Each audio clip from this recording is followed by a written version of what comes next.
Thousands of Coloradans are weighing whether to resign in the next 2 days. 40,000 Coloradans work for the federal government, thousands at the Federal Center in Lakewood, that's home to more than 24 government agencies. As billionaire Elon Musk seizes control of government agencies and begins his purge for President Donald Trump, uncertainty is the key word at the Federal Center and across Colorado. Here's Mark Salinger. The Denver Federal Center in Lakewood describes itself as the largest concentration of federal agencies outside of Washington, D.C. 623 acres, 26 government agencies, more than 6,000 employees, and now a campus full of questions and uncertainty as President Donald Trump and Elon Musk vow to purge government agencies and reduce spending. The mayor of Lakewood says her city has received no written order or information about any potential closures at the Federal Center. While staff here were sent to work from home during the pandemic, the city says most employees have returned to their offices in at least a hybrid model over the past year. In a statement, the mayor described the Federal Center as, quote, critically important to the local and regional economy. Employees here in Lakewood received several emails over the last couple of days, giving them the opportunity to resign. Employees who accept the resignation offer will be, quote, exempt from any reductions in force that are planned for the federal workforce. Another email sent to USDA employees yesterday assures them the agency, quote, values their government service. It goes on to give a deadline of Thursday for whether they are resigning. Just a couple miles away, the more than 3,000 employees at NREL are also feeling the impact. The government-owned facility operated by contractors focuses on renewable energy and energy efficiency. An email shared with Next shows NREL is pausing all news releases, social media posts, and the release of all publications. That includes any new submissions to scientific journals for publication. So the list of impacts of the federal government changes goes on in Colorado. CU has created a whole website answering questions for staff and students who worry about things like, will their grant money be taken away? I spoke with one student at CSU who said her internship at the Department of Justice was rescinded because of the hiring freeze. From big to small, there are lots of impacts that we're just beginning to understand, Kyle. So we know that part of this is a strategy by the Trump administration, right, that says they want to do this kind of shock and awe thing at the beginning. But then there's a lot of Coloradans who are like not necessarily very political, who don't necessarily want to be shocked or awed. They just kind of want to do their work. I spoke to one federal employee today who works at the Federal Center in Lakewood who described the situation as being held hostage. They don't know if they resign, will they still get paid? Will that promise be kept? If they don't resign, will they then be fired a couple of days later? At this point, they're all just trying to figure it out as we go. All right, we'll stay on it as well. Mark Salinger, thank you. If you're a federal employee or you're a contractor in Colorado and you would like us to know something about what's going on so we can pass it along to the public, I want to give you a couple of ways to contact us. You can email next@9news.com. You can text next at 303-871-1491. If you prefer to communicate securely via Signal, you can find that Signal number in my Twitter profile. Of course, please contact us using your personal device. Democrats from Colorado to Congress are struggling with how to oppose President Trump and Elon Musk's rapid remaking of the federal government. Today, Senate Democrats said that they will unanimously oppose Trump's pick for budget director, citing the chaos caused by Trump's abrupt order freezing federal funding last week. But Republicans have the votes to approve this budget director. Russell Vought worked in Trump's first administration and helped to write the far-right governing blueprint called Project 2025. Trump disavowed Project 2025 during the campaign, but now here comes Vought into the administration and aspects of Project 2025 are already being implemented. Vought said that it would, quote, traumatize federal employees. The Trump administration's vaguely worded memo freezing trillions in federal funding last week led to mass confusion from schools to hospitals to nonprofits. That freeze has been temporarily blocked by the courts, but some federal assistance programs, like low-income preschool programs, say they're still struggling to access funding. President Trump's immigration crackdown is not just on people here without authorization, illegal immigration. He is also targeting legal immigrants, like people coming through asylum programs. People expecting to be here legally, sometimes within weeks, have learned the program is suddenly paused. Here's Angeline McCall.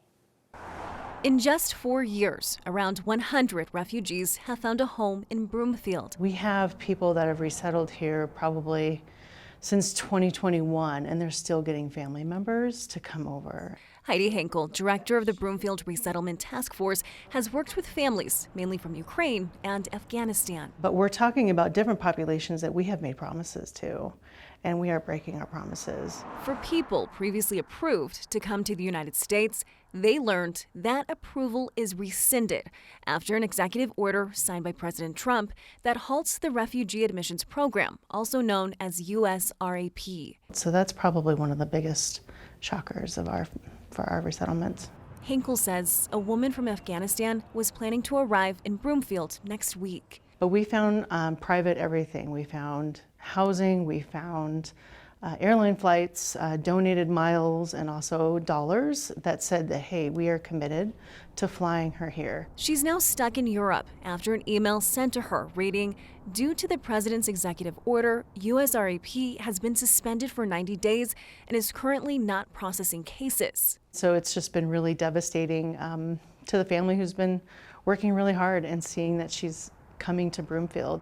When the city has chosen to be welcoming for so many years, now people are being turned away by a choice that isn't theirs. We've always had refugees. We've always had some sort of program where we had immigrants come to the U.S.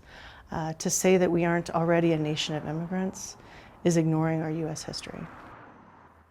The program right now has been suspended for 90 days. If you look back at Trump's first term, he had the lowest refugee admissions from 2017 to 2020 compared to any president since 1981. And again, Angeline, this is one of the legal pathways, right? When people say, I want folks to use legal pathways, these are the folks who not only chose the legal pathway, but were able to find success in it, which is not easy. Yeah, people who chose the legal pathway and then also waited. In some cases, these programs are year-long waits, right? When we talk about the fall of Afghanistan or the fall of Kabul, that was several years ago, and so many of those families are still making their way out of that country, hoping to come to the United States. That's been several years, and so people, yes, just to get the permission and then to say, oh, not any longer, incredibly devastating for those families. Angeline McCall, thank you very much. The Nuggets and Avs blackout turned more Coloradans into criminals than prohibition. All those sports fans learning how to illegally stream games just so that they could see their teams make championship runs while a business dispute kept them off cable and satellite. Nearly 6 years ago, that blackout began when the Nuggets and Avs insisted that people should not have to pay for an extra tier of channels to watch. Today, the blackout ended when the Nuggets and Avs agreed that customers will have to pay for an extra tier of channels to watch. Nuggets and Avs fans in Colorado and New Mexico will now be able to access all live game broadcasts on Xfinity Channel 1250 if they purchase the More Sports and Entertainment package. It's a $10 add-on now. That'll jump to $16 in April. Comcast, which is Colorado's largest cable provider, has not carried either team since 2019. And you'll remember, this got nasty. There were public pressure campaigns, rolling billboards around town. There was a lawsuit, attempts to get the governor and state legislature involved. And all the while, Nuggets and Avs took care of business on the court and on the ice. 2 championships, 4 MVPs during that blackout. Only for Kroenke Sports to now agree to the key sticking point from 6 years ago. The fans will have to pay extra to see their teams. It's unfortunate. It's complicated. What has happened is the market has evolved. You can see that there's a lot of disputes going on in the sports business right now around the country, and everybody's trying to find a way to get to the consumer at an effective price point, and we believe this does. Neither side will say when this new contract ends. They'll just say it's a multi-year deal. Kroenke Sports did say something else that I really think you should hear. We owe an apology to our staff, to our players, to our coaches, to our front office, and most importantly to our fans, that every game we missed this year was a game too many. That apology from the Nuggets and Avs does not undo the damage done by a nearly 6-year television blackout of those teams during their championship runs. But the fact that Kroenke Sports and Entertainment publicly said that they were sorry, I think that matters. Because it's the closest thing that fans are going to get to an assurance that they won't just let this happen again in a few years. So I've always tried to view the Nuggets and Avs blackout through the eyes of a young sports fan, right? Because those years are so formative in building loyalty to a team and also so important for families making memories together. And considering the cost of taking a family to a game these days, it's so important that people are able to tune in at home. You know, as soon as you clear your plate from the dinner table, Dad says you can watch. As soon as you get your homework done, Mom says you can watch. 6 years is a long time to struggle to watch your team regularly on TV. That 12-year-old sports fan, when the blackout started, she's off to college by now. The Nuggets' first championship, blacked out. Avs championship, blacked out. The Joker's 3 MVP seasons, blacked out. Nathan McKinnon's Hart Trophy season, blacked out. The business team behind the Nuggets and Avs came out today to say that they are sorry. And I believe them. So just casual sports fan talking here. I don't cover sports for a living. But I get the sense that from Stan Kroenke on down, this is an organization that cares about winning and that cares about being part of what makes Denver a great place to live, right? There's no sign that these guys are about to shake down taxpayers to subsidize a new arena. They're not the Rockies owners, who often seem content to just be the Washington Generals for whichever visiting team of Globetrotters can fill the seats at Coors. My colleague Tom Green, who's covered sports for a living, he called the blackout one of the greatest wasted periods of time in sports history. It's tough to say it better than that. Although the Avs and Nuggets did come close today when they told Colorado they're sorry. Our next question is a final word on the blackout. Next viewer named Luke, wondering what the new deal with Comcast means for the free, over-the-air Nuggets and Avs games on 9 News. Hey, next with Kyle Clark and team. Question for you guys. With the incoming contract between Altitude TV and Comcast, will average Joes like me who don't have cable still be able to get 20 games per season on one of your lovely networks? Luke, my bosses are thrilled that you asked, and it's a good question. So yes, there will still be that free way for fans to see some Nuggets and Avs games here on 9 News and KTVD. Our deal remains for some games from each this season. The agreement with Comcast also does not change how the Avs and Nuggets can be viewed on other carriers or through the Altitude Plus streaming app. Colorado's now talking about going it alone to combat climate change as the White House rejects climate science. But what can one state really do? It sort of turned from checkers to chess. Like, there was just a lot of moving parts with a lot of different entities and organizations. And it's good news or bad news, depending on how you feel about vehicle-free streets. A busy business block in Rhino is reopening, although perhaps not for good. That's next. As the Trump administration rolls back federal programs combating climate change, Governor Jared Polis says Colorado is not changing its clean energy goals. The federal government is moving toward increasing fossil fuel production, but Polis says Colorado will continue its work on wind and solar and tapping into geothermal. The state also leads in electric vehicle sales due to the combination of federal and state rebates. Without help from Washington, Polis says Colorado will work with local governments as well as other states, even other countries, to try and work towards its climate goals. Continue to lead working with states and other nations on climate technology and implementing climate smart solutions in sectors that range from transportation to agriculture to buildings to manufacturing. Polis says the state's on track to have 80% renewable energy by 2030 and is working to achieve 100% by 2040.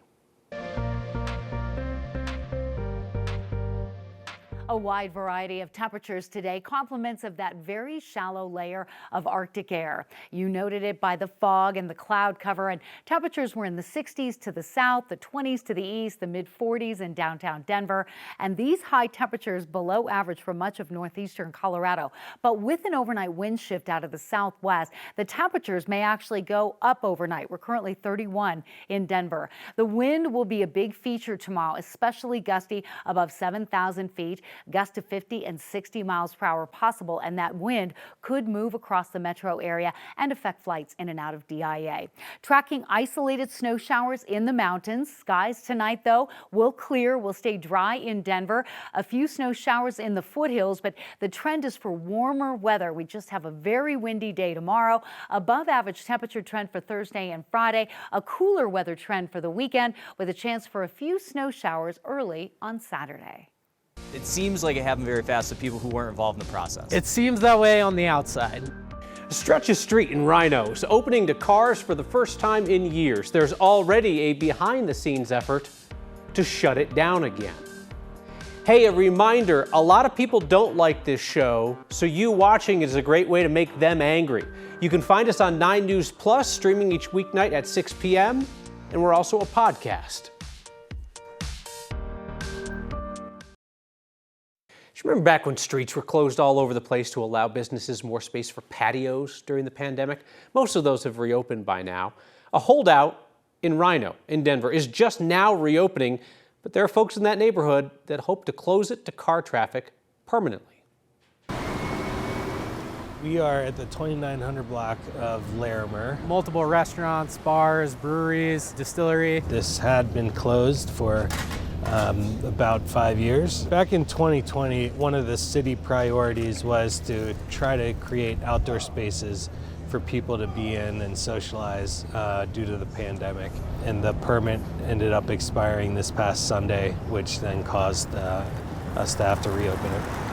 Why did another one not start at the end of January? Because there was a nonprofit that had formed of business owners on the block itself that was going to take over that process. The nonprofit is Larimer Street Project. The nonprofit was formed to take over that permit from the bid, then apply for the pilot program, which is how the street would have worked towards a permanent closure. While we were working through that transition, it became apparent that we really needed more organization with the city departments that supply the permit. It sort of turned from checkers to chess. It seems like it happened very fast to people who weren't involved in the process. It seems that way on the outside, yeah. Things got a little bit messy on the back end. What it did when it got messy was really showed us, because we were able to start talking to the city departments and reaching out and saying, this is what we're dealing with. How do we go about this in the best way forward? Is there a chance that we could see this block closed to traffic? I believe so. I believe it's going to be on the nonprofit. Is it kind of like one step back for a few steps forward?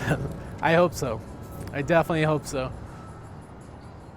Larimer Street Project told our photojournalist Mike Grady, who you heard talking there, that it's too early in the process to know when that closure might happen, if it happens at all. We are back with your feedback. Something tells me it's folks who are angry about the jacket. And other news next.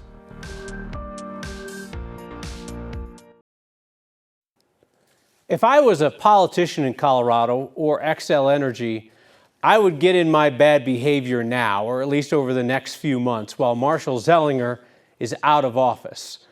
Marshall and his family celebrated a new addition over the weekend. Marshall and his wife, Jana, big sister Pippa, have welcomed another girl to the home, McKenna Bell Zellinger. Marshall is now a double girl dad. It is the best gig in the world. Marshall, stop watching Next, turn off your work phone, stop looking at emails, enjoy that dad time. Everything will be here when you get back. Well, actually, I can't promise that, but the important stuff should be. Hey, Michael writes in tonight to say, this is quite a long message. Hold on, everybody. I have a tablecloth at home that looks just like your sport coat. Your coat makes me want to cook and eat some pasta. I know you keep in each sport coat pocket a card with the last time you wore it. Hopefully for that one, it's never. December 11th, 2023. Sparingly.